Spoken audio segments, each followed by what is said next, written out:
Good morning. There are just a few things that we've got to get done today.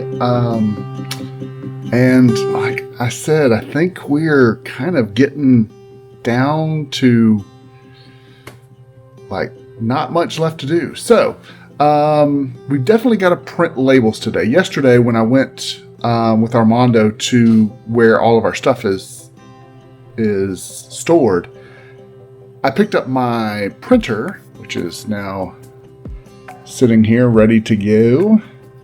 And so I'm ready to print labels. I've got about 1,500 labels I got to print. So that'll take about an hour or so.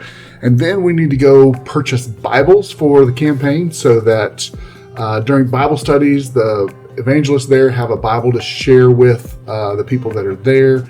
And also some nicer, like large print Bibles with leather backs and stuff for those that are baptized. So that's the plan for today, and we're going to get after it.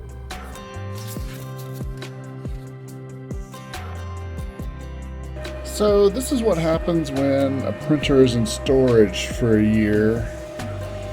That's supposed to say acetaminophen, but it doesn't.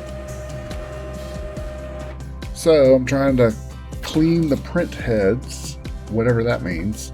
And I tried that. I actually did that before I even started. But now I'm doing a power cleaning, which you can't do more than once in 12 hours. So this doesn't work. I don't know what will. It's making a lot of noises. Hopefully that means something. I have no idea what it means, but hopefully it means something. I've been working on this for well over an hour. I mean, my first task that I had to do, which, I don't know, we've got this accordion folder that has some printed labels already. Well, I opened it up and they were just not in any kind of order, which there are tabs in the accordion file, and those tabs are classifications of drugs. So like antibiotics, antihistamines, cough medicines, whatever. All that to say, they were in no order. So me and ChatGPT had a conversation, and I would list off drugs to her, and she would come back. And yes, ChatGPT is a girl. And she would come back with the type of drugs it was. So then I finally got all those organized. That took about 20, 30 minutes. But then I thought, okay, I'm free and clear. I can start printing. But no. It's still deep cleaning. This is taking way longer than I thought it should. Yes! It's working, finally! Now for some printing beauty shots.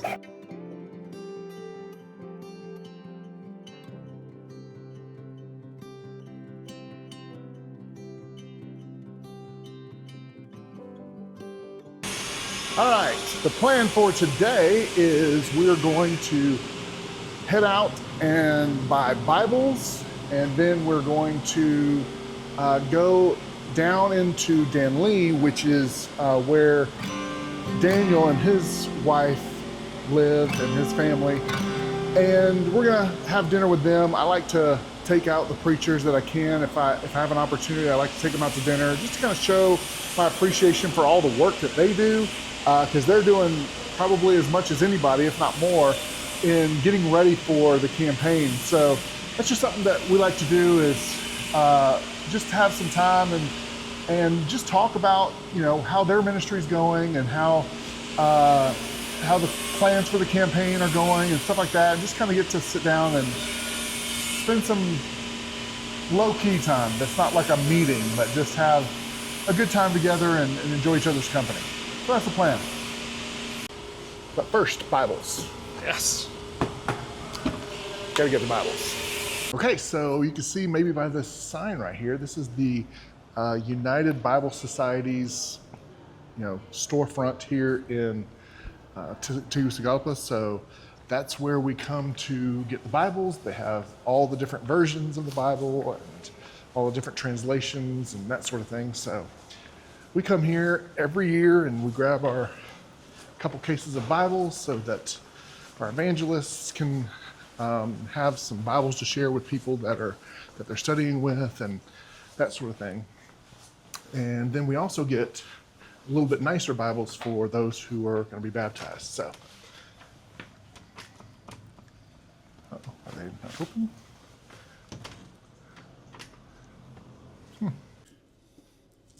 Okay, this is going to be the kind of Bible study Bible, the ones that we allow the evangelism teams to use in their Bible studies, so that they can like both have the same Bible, and as they're teaching, sometimes it's a little easier that you give them like a page number rather than like a book, chapter, and verse, because a lot of people, it just takes them a long time, and you don't want to embarrass them by making them think that they don't know enough about the Bible because they can't turn to the right book quickly enough.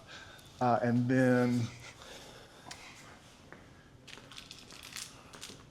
this one's going to be the one that we use to give to those who are baptized. So it's a little nicer. It's got the foil on the edges. It's got big letters.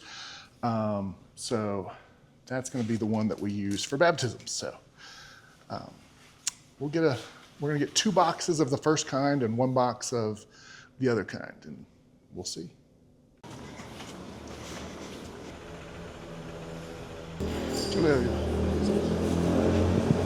Bendiciones.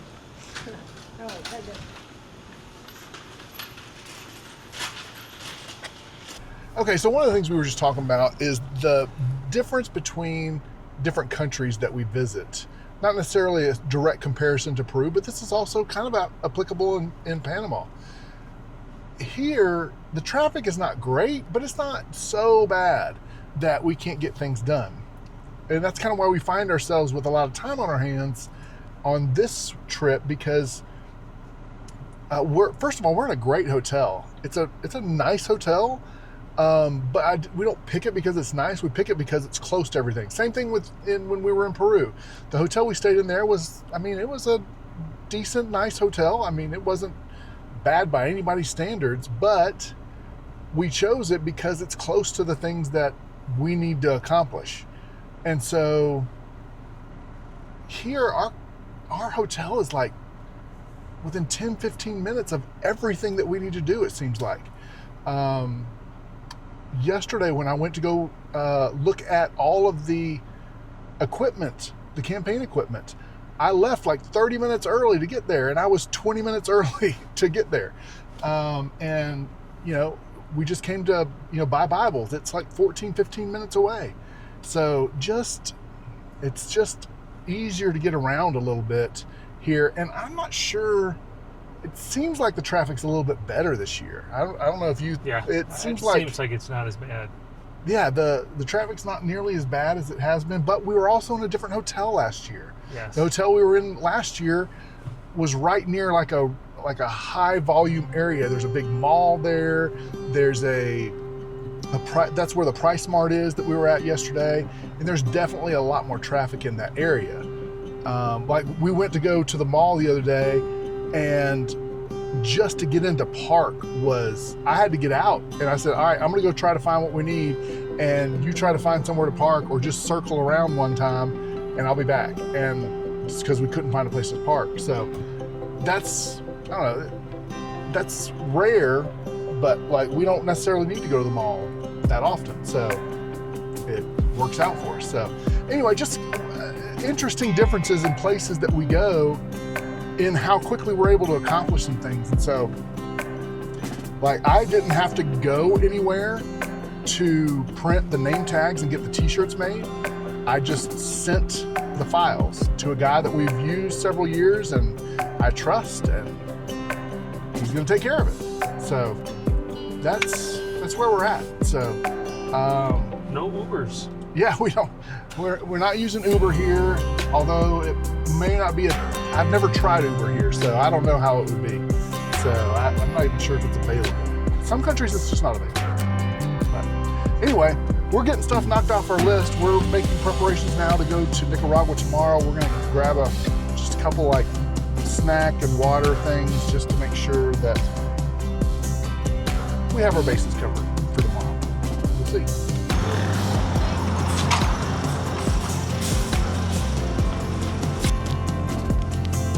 Wow, take a giant thing of Sour Patch. Those are what's good. Not those. Those are good. Not those. I'm silently judging Greg for this purchase. Green tea flavor. I mean, I can understand maybe if it's real green tea. This is green tea flavor. Ugh.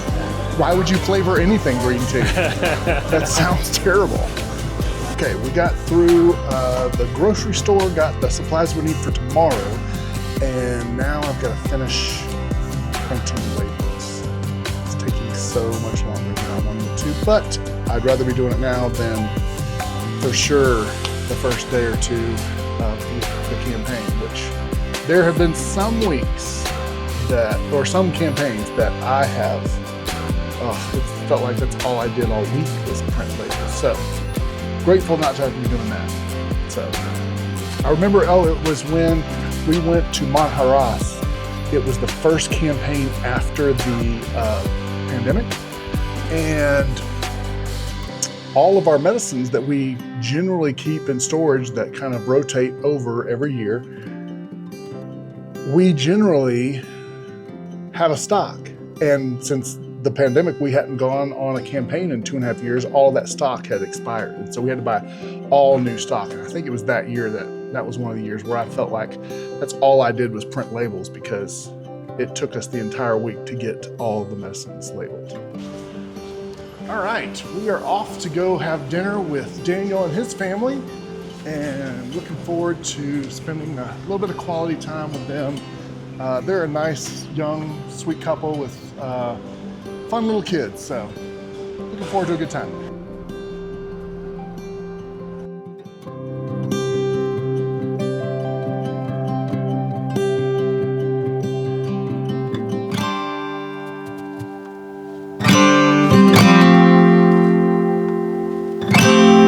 All right, so I'm here with Daniel and Judith here. Daniel's the preacher, and his wife Judith here in Villa de San Francisco.